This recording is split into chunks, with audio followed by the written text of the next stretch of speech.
Hello, this is a review of the mid-2012 MacBook Pro with Retina Display. Before I open it, I will be taking a look around the MacBook Pro, the ports, and showing off its thinness. Alright, this is a view of the right side of the MacBook Pro with Retina Display. I'll show you the ports here. The first one here is an SDXC card slot. The next one is an HDMI output, which is very nice to see on a MacBook, the first ever, and a USB 3.0/2.0 port. So this is the right side. It has 3 ports here. Let's get a view of the thinness. It's only 0.71 inches thin. Extremely thin. And next we will show you the left side. Alright, this is a view of the left side of the Pro here. As you can see, of course, its thinness. The first port here is a headphone jack. Next is another USB 3.0/2.0 ports. So there are 2 total on the MacBook Pro with Retina Display. The next 2 are 2 Thunderbolt ports, and there is the MagSafe 2 connector, which only works with the Retina Display version of the MacBook Pro. You can also get an adapter for it to fit with the other Pros, but yeah, that's the MagSafe 2 port. This is a view of the underbelly of the MacBook Pro here with Retina Display. As you can see, this is where they put the logo of the MacBook Pro instead of on the front where they usually have put it. Designed by Apple in California, assembled in China, all that stuff. And here, this is something new. You can see the vents here. And as you can see, those screws, Apple has made this not user replaceable friendly, so we should upgrade before you buy it, because you will not be able to upgrade the RAM or memory or whatever, the RAM or the hard drive after you already purchase it. So basically Apple wants you to get more than what you need.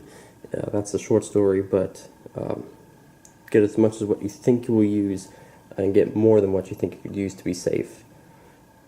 Here is the other side showing the vents.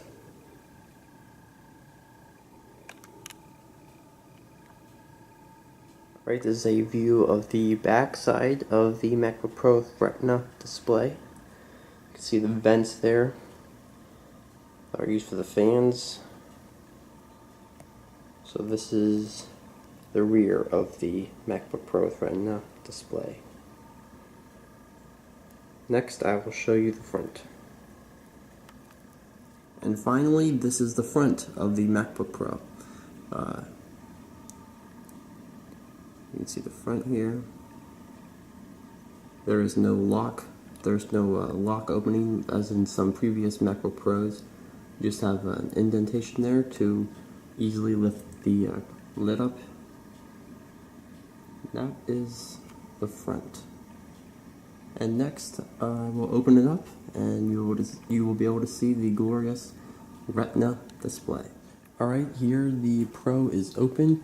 The reason I'm so far back right now is I'm going to zoom in and show you an icon of Safari, so you can just see how the Retina Display makes it so you can't see any individual pixels.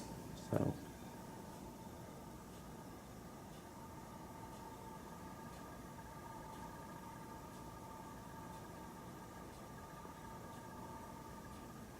screen is incredibly sharp. I am zoomed in as far as I can here, and you cannot see the individual pixels. And really, shooting this on video, you can't really get the full benefit of seeing it in person. You really need to see the screen in person. Like, go to your local Apple store or your closest one and actually use one in person, because the screen is unbelievable. Just incredible. As I said before, it's 0.71 inches thin, weighs 4.46 pounds. It seems very, very light. Initially I thought it was heavy when I first picked it up, but as it turns out, it is actually very light. It has better speakers in this one, grill on each side, better speakers from the previous generation, and as you saw the ports, there are no FireWire or Ethernet ports or a super drive, built-in DVD drive. However, you can get an external USB DVD drive and adapters for Ethernet and FireWire. Apple and themselves have not made a FireWire adapter yet, but they will be coming out with one pretty soon here. So that's how they were able to achieve the thinness, by taking out the DVD drive. And yeah, it was too thin to try to put an Ethernet or FireWire ports in. So here you can just get a look at the screen. So as I said before, you really need to see it in person, but I will run a video timescapes in 4K. Alright, I'm about to show you some of timescapes in 4K on the MacBook Pro with Retina Display. Before I show you that, I just want to say, I know you can see my reflection here. However, Apple did reduce the reflection by, they say, 75%. Because of taking away the glass covering the actual display, and which is apparently the reason why you don't see the MacBook Pro logo you usually see here. Instead it's on the bottom of the machine. But here is still, the reflection is not near as bad as what it is on previous MacBook Pros, and I'll be doing a separate video on a comparison of this model compared to a previous generation MacBook Pro. Anyways, here is timescapes in 4K.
So anyway, there's a brief preview. I know I had my reflection in there more than I wanted to have my reflection in there, but I hope you could see a little bit of what it looks like.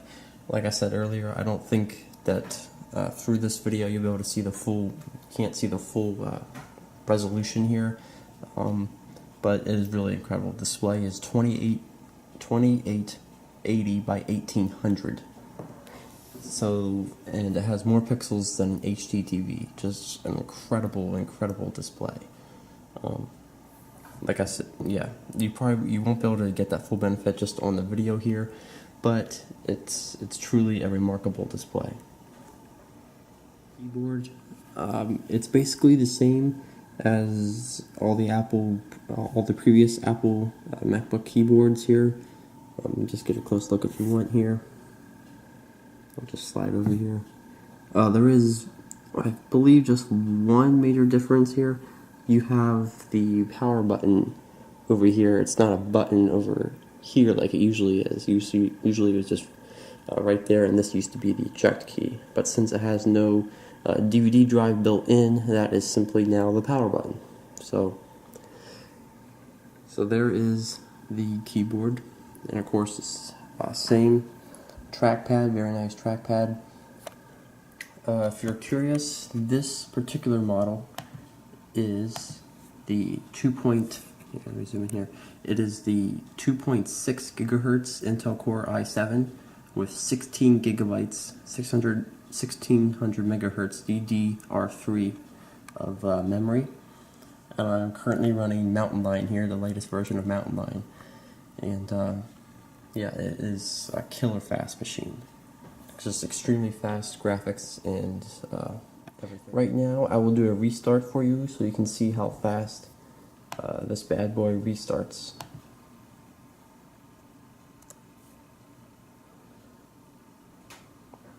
Just basically in a matter of seconds that it restarts.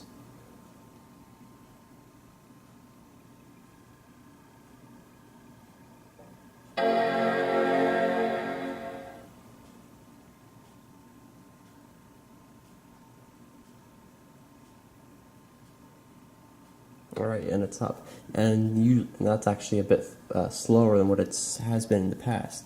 But yeah, it's extremely fast as far as booting up, which is very nice. And you can thank that to the flash memory that it has built in instead of a actual hard drive. It has flash memory. If I didn't mention before, this has 500 gigabytes of flash memory. Instead of, I think, 212 is the base model of memory that you get. So this model is the 2.6 gigahertz Intel Core i7, 16 gigabytes of RAM, and 500 gigabytes of flash storage. Alright, so that'll just about do it for this review of the MacBook Pro, the Retina display. As I believe I mentioned earlier, I will be doing a separate video comparing this Retina model to a previous generation MacBook Pro. So you'll be able to see the thickness difference, the screen difference, and stuff like that. A couple things I just wanted to say yet. I didn't mention this. It has an HD 720p FaceTime camera, of course, built in, like the previous MacBook Pros. And I also just wanted to show you how fast applications launch. This is Safari here. You just click, and boom, it's open just like that. And they advertise, I didn't mention the battery, they advertise 7 hours of wireless web and 30 days of standby time. And so far, I've gotten very good battery life on this. And so, I think that just about does it. Please post comments below. That is it. This is the review of the MacBook Pro with Retina display. Thanks for watching.